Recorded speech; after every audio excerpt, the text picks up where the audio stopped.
जय जय रघुवीर समर्थ।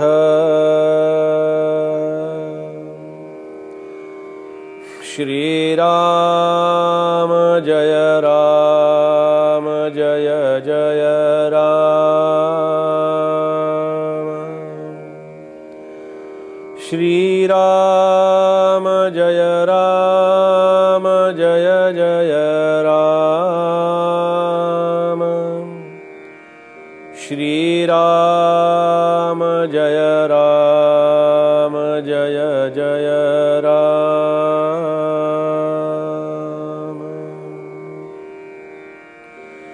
जयाचे तया चुकले प्राप्त नाही,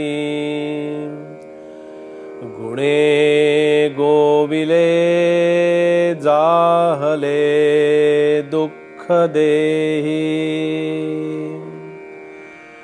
गुणा वेगळी वृत्ती तेही वळेना, जुने ठेवणे मीपणे आकळेना। समर्थांच्या मनोबोधाचं चिंतन आपलं सुरू आहे आणि या मनोबोधाच्या चिंतनामध्ये समर्थांनी या श्लोकामध्ये असं म्हटलेलं आहे की जयाचे तया चुकले प्राप्त नाही। स्वतःच्या मालकीचं असूनही, स्वतःचं अस्तित्व आपलं त्याच्यावरती असूनही, स्वतःची मालकी, स्वतःचा हक्क आणि स्वतः त्याला पाहू शकतो असं असूनही काय घडलं या ठिकाणी पहा की स्वयंप्रकाश आत्म्यावरती जेव्हा हे देहात्म भावाचं एक त्याच्यावरती धुकं पसरलेलं असतं, अज्ञान पसरलेलं असतं आणि असं असताना जयाचे तया चुकले प्राप्त नाही जेव्हा समर्थ म्हणतात की जे ज्याचं आहे त्याचं असूनही, ज्याच्या जवळ ती सत्ता आहे पण ती सत्ता असूनही त्या सत्तेचा उपभोग घेता येत नाहीये। ती सत्ता ही परमेश्वरानं आपल्याजवळ दिलेली आहे, त्या सत्तेचा अनुभव घेण्यासाठी ही सगळी व्यवस्था निर्माण केलेली आहे।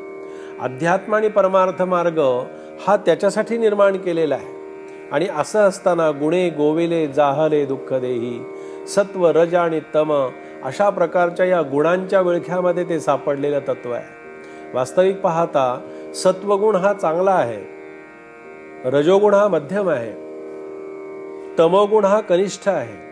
पहा एक वाटसरू एका वाटेने चालला होता आणि चाललेला असताना पुढे जंगलामध्ये गेला। जंगलातून ती वाट होती, जंगलातून वाट काढत काढत काढत चाललेला आहे। पहा कसं असतं, पहा या सत्व रज आणि तमाचं काय महत्व असतं, वैशिष्ट्य काय असतं, कसे असतात हे गुण। तो जंगलातून चाललेला आहे आणि जंगलातून चाललेला असताना काय झालं की तिकडून काही चोर मारेकरी त्या वाटेने चालले होते। त्यांनी पाहिलं की हा कोणीतरी आलेला आहे, याच्याजवळ काहीतरी धन असेल, संपत्ती असेल, पैसा असेल, याच्याजवळचं हे सगळं काढून घ्यावं म्हणून त्या चोरांनी जाऊन त्याला पकडला। त्या वाटसरूला पकडल्यानंतर त्याच्याजवळचं सगळं जे काही होतं ते सगळं काढून घेतलं आणि सगळं काढून घेतल्यानंतर त्याच्यातला पहिला जो होता, त्याच्यातला एक जण म्हणजे त्या चोरांच्या मधला, तो काय म्हणाला की आता सगळं याच्याजवळचं आपण काढून घेतलेलं आहे, हा जर इथून गेला तर आपलं सगळीकडे नाव सांगेल, याला इथे म्हणाले संपूर्णच टाका, आता याला इथून जाऊच देऊ नका। हे पहिल्या चोरांनी सांगितलं, त्या चोरातल्या एका व्यक्तीने सांगितलं। दुसरा तिथे उभा होता, दुसऱ्यानं असा विचार केला की म्हणाले आता याच्याकडचं आपण सगळं लुटलेलं आहे आणि याला आता आपण असं करू, या जंगलामध्ये इथेच कुठेतरी आपण त्याला बांधून टाकू। पहिला म्हणाला होता त्याला संपवून टाकू, दुसरा म्हणाला त्याला बांधून टाकू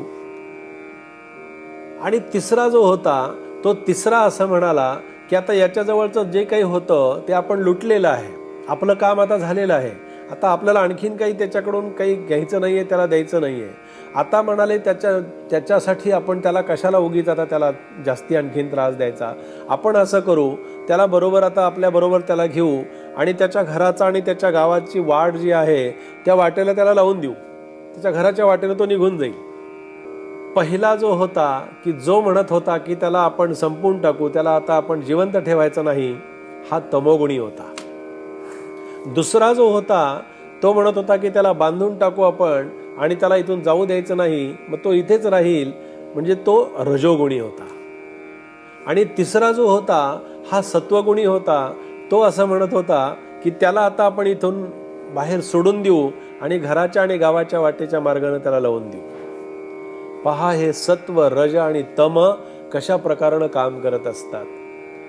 तसं जर पाहायला गेलं तर सत्वगुणामध्ये सुद्धा ते गुण म्हणून त्याच्याजवळ आहेतच.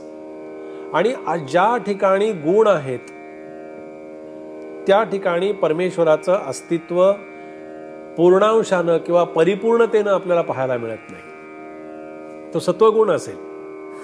सत्वगुणात्मक प्रवृत्ती सुद्धा त्याच्यामध्ये असणारा अहंकार, त्याच्यामध्ये असणारी अहंकाराची वृत्ती, त्याच्यामध्ये असणारा अहंतेचा भाव, हा सुद्धा आपल्याला तिथे परमात्म्याच्या आड येत असतो.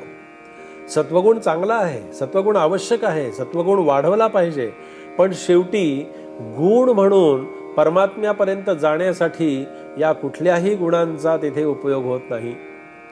हे गुण जे आहेत ते गुणातीत जेव्हा आपण होऊ त्यावेळेला आपल्याला खऱ्या त्या परमात्म्याचं दर्शन होईल. त्या परमात्म्याचा अनुभव तेव्हा होईल की गुणा वेगळी वृत्ती तेही वळेना.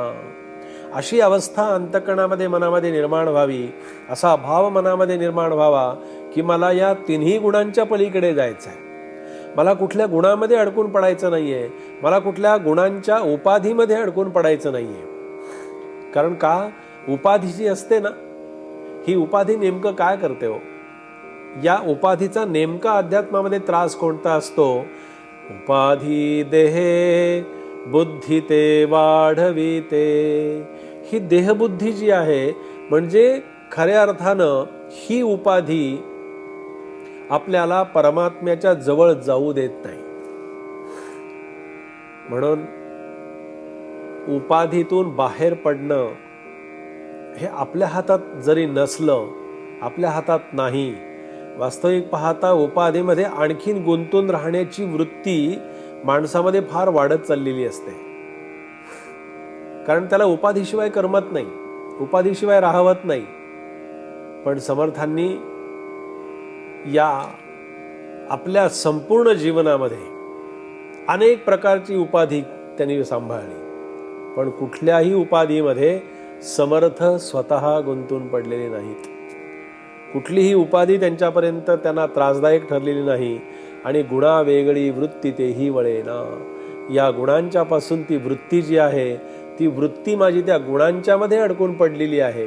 पहा, आरशाचं प्रतिबिंब, आरशामध्ये आम्ही जेव्हा आमचं प्रतिबिंब पाहतो, आरशावरती जर धूळ बसलेली असेल, आमचं प्रतिबिंब चांगलं दिसेल का? आरसात जर स्वच्छ नाही तर आमचं प्रतिबिंब चांगलं दिसणार नाही. तसं ते स्वयंप्रकाश आत्म्याचं प्रतिबिंबावरती हे अज्ञानरूपी देहात्म भावाचं जर कचरा आणि धूळ त्याच्यावरती बसलेली असेल तर आम्हाला तो खऱ्या अर्थानं ज्ञानपूर्ण अशा प्रकारचा स्वयंप्रकाश आत्मा आम्हाला तो दिसत नाही. आणि म्हणून समर्थ म्हणाले की त्याच्यामुळे, या घटनेमुळे जुने ठेवणे मीपणे आकळेना. ते जुनं ठेवणं जे आहे, माझ्याकडे असणारी जी संपत्ती असते ना, ती संपत्ती खूप जुनी असते, ती ठेवलेली असते, पण तीच मला माहिती नाही आहे. ती आत्मरूपानं माझ्यामध्ये आहे आणि तिचं दर्शन व्हावं, तिचा आपल्याला लाभ व्हावा, असाच समर्थांचा समर्थ उपदेश आज आपण इथे श्रवण केलेला आहे. जय जय रघुवीर समर्थ.